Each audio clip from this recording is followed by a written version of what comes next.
Сейчас придет участковый, я буду ему жаловаться. Жалуйся. Буду? А ты кто такая вообще? Соседка твоя. Моя? Твоя? Уверена. Стопудово. Жители многоквартирного дома номер 3 на улице Усимбаева жалуются на притоны. По словам горожан, ряды квартир сдаются посуточно для клиентов и проституток. Ранее было выявлено еще 15 таких квартир. Днем и ночью жителям не дают покоя, все время грязь и беспорядок. Такая проблема существует уже 20 лет. По словам жителей, которые уже давно живут в этом доме, притоны существуют с 96 года. Всего приблизительно 14-15 притонов. Также жители этих домов создали чат, где идут обсуждения по данному делу. Ходит уже после вчерашнего инцидента.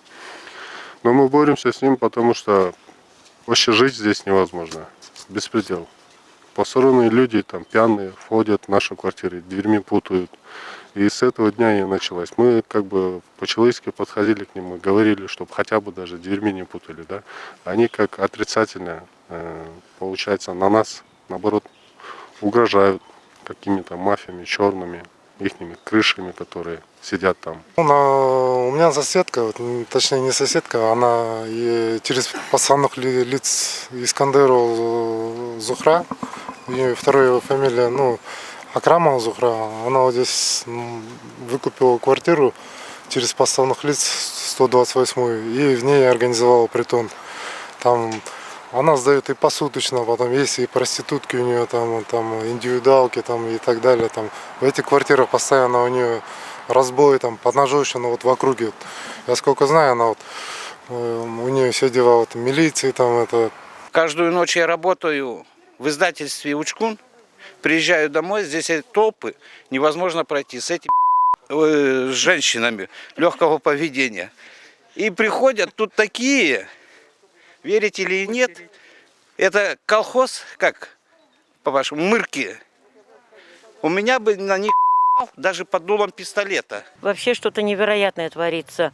Хозяйка Осель, которую мы даже никак не можем вытащить, вызвать, она не подходит ни с документами, ни без документов.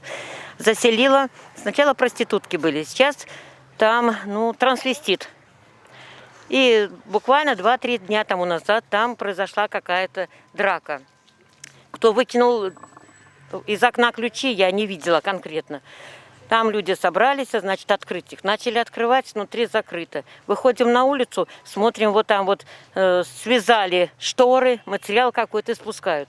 Мы думали, что они сами хотят спуститься. Вызвали милицию, вызвали 102. Там они пока все порешали, внутри у себя какой-то клубок вот этот вот. Начали еще рвать тонкие простыни. Оказывается, им нужно, чтобы ключ назад поднять. Вот. Подняли ключ, милиция, все. Там такой бардак в квартире.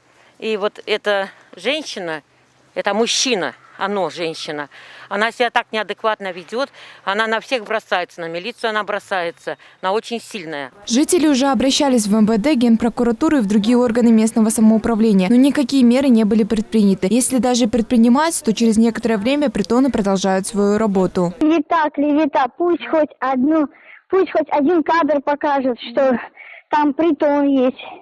Ведь нигде, ни в одном этом их видео нету реального довода, что там реально есть эти люди приходят.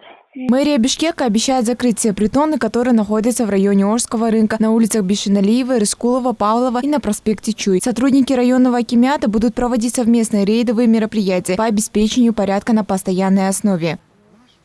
Айджан Аманова, Гульчуро Казымкулов, Нью ТВ.